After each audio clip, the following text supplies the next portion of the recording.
कैसी व्यवस्था है? बहुत अच्छी व्यवस्था है। मैं इसमें योगी और मोदी जी को जितने भी नंबर आप बताएंगे वो 100 में 100। मैं नंबर नहीं बताऊंगी, आप देंगे नंबर। कितने भी देना ये तो आप बताएंगे ना। आप 100 में 500 दीजिए, आप 100 में 10 दीजिए, आपकी मर्जी। 100 में 100 देंगे पूरे। 100 में 100 देंगे। बिल्कुल। अच्छा, आप बताइए व्यवस्थाएं कैसी हैं? 100 में 100 मैम, 100 में 100। पहले बताइए लगा कैसा यहाँ पर आपको? बहुत ब्यूटीफुल, एकदम नज़ारा गजब का है, बहुत अच्छा लगा। लेकिन कुछ लोग तो ऐसे हैं जो बार बार यही कह रहे हैं कि महाकुंभ में जो लोग जाते हैं वो पापी होते हैं स्नान करने। ऐसा कुछ नहीं है, ऐसा कुछ भी नहीं है। हम लोगों का श्रद्धा से जुड़ा हुआ है और यहाँ आने के लिए सबका भावना सोच अपना अलग अलग हो। अखिलेश यादव ने कहा था ये बात। नहीं, हमें तो अभी नहीं सुना। तो इसीलिए तो वो सत्ता से दूर हैं। हाँ बिल्कुल। अगर वो नहीं नहा रहे, कुंभ में नहीं आए, अयोध्या में नहीं आए, ये तो उनके पाप कर्मों की सजा मिलेगी उनको, इसीलिए तो वो नहीं आ रहे। उनकी पार्टी के नेता तो कह रहे हैं कि जो है गंदा है पानी यहाँ पर। मैम देखिए, तुरंत जो है वहाँ बहुत शुद्ध पानी है। मैम देखिए, कहने वाले बहुत कुछ कहते हैं, लेकिन देखिए जो आता है उसको मालूम होता है ना। हाँ, तो वो नहीं आए, उनको मालूम नहीं है। बताइए मैम, यहाँ पे पानी का क्वालिटी चेक हुआ है जी, जो कि क्वालिटी पानी 100% प्योर है।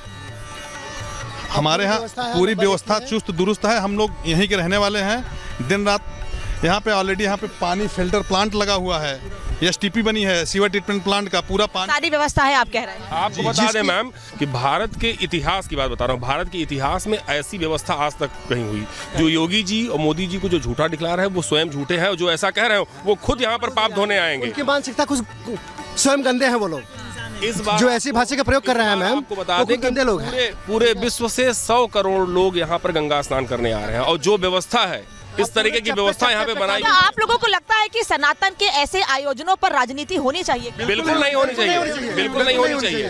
जो गंदे लोग हैं वही करेंगे मैम। जो ऐसी राजनीति कर रहे हैं उनके वो अपने ऊपर खुद ही तमाशा मार रहे हैं। अयोध्या पर भी सवाल खड़े किया, महाकुंभ पर भी सवाल करेंगे। कोई सवाल जो सवाल खड़ा करे इस विषय में, उससे गंदा कोई नहीं हो सकता। हाँ, सनातन धर्म किसी को कोई अपने धर्म पे नहीं मना कर रहा है। विचारधारा को प्रयोग करते हैं खुद ही गंदे हैं। कह रहे हैं आप। आके देखे ना, तो फिर पता चलेगा। कहने वाला नहीं कुछ कहने वाला तो क्या कहेंगे? आप भी कुछ कहेंगे, हम भी कुछ कहेंगे। कहने वाला क्या नहीं कर सकता? जो यहाँ आएगा वही समझ।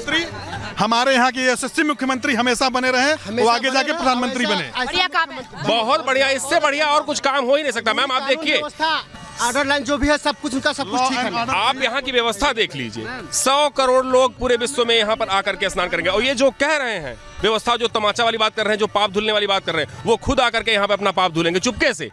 चलिए, ये आपकी राय है, ये आपका कहना है, लेकिन महाकुंभ का सबसे बड़ा आकर्षण होते हैं नागा साधु, यहाँ पर आने वाले अघोरी। लेकिन जिन अघोरियों नागाओं की आप बात सुनते हैं, आप उनको जानते कितना है? उनकी साधना कैसी होती है? वो कैसी शिक्षा दीक्षा होती है उनकी? कैसा उनका पालन पोषण होता है? नागा साधु बनते कैसे हैं? उनकी रहस्यमय दुनिया कैसी है? इस रिपोर्ट में देखिए। मैम सबसे पहली बात,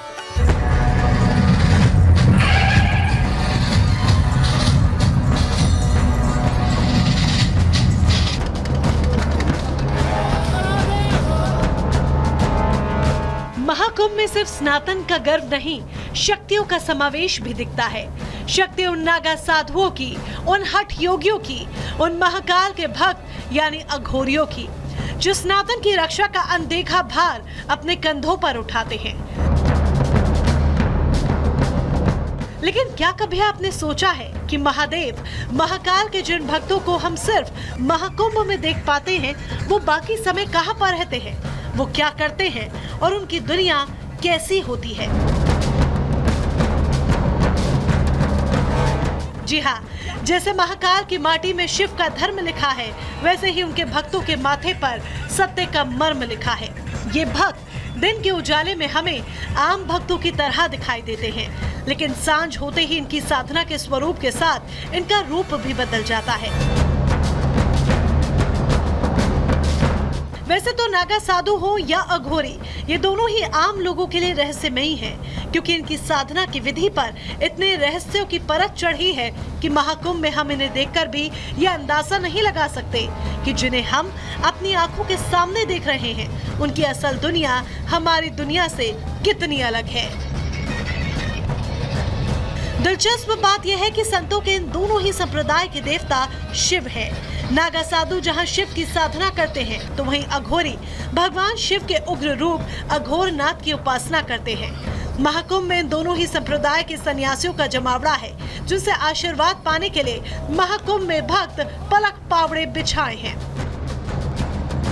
हालांकि इस बार महाकुंभ में दोनों ही हठ योगियों का जमावड़ा है। दोनों ही संप्रदाय के सन्यासियों के ठहरने के लिए अलग अलग व्यवस्था है, लेकिन इस बार महाकुंभ में एक बाल नागा साधु ने लोगों का ध्यान अपनी तरफ खींच लिया, जिनकी उम्र महज 10 साल है।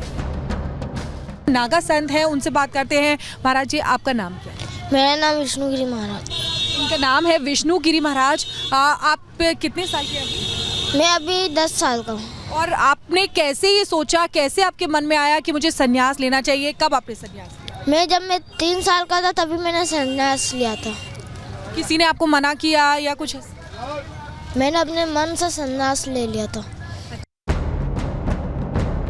कहते हैं नागा साधु शस्त्र विद्या में भी पारंगत होते हैं और जब भी धर्म पर संकट का समय आता है, ये सनातन की रक्षा के लिए मैदान में उतर जाते हैं। हिंदू मान्यताओं के अनुसार आदि गुरु शंकराचार्य ने 7 अखाड़ों की स्थापना खुद की थी, जिसमें महानिर्वाणी, निरंजनी, जूना, अटल, आवाहन, अग्नि और आनंद अखाड़ा का नाम शामिल है।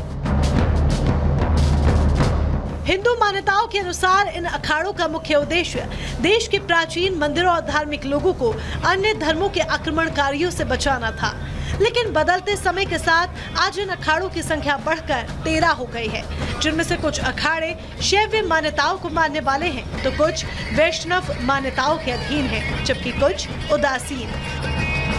खास बात यह है कि अखाड़े सिर्फ महाकुंभ, कुंभ और अर्धकुंभ के मेलों में ही नजर आते हैं, जिनकी उपस्थिति से इस वक्त महाकुंभ की दिव्यता में 4 चांद लगे हुए हैं।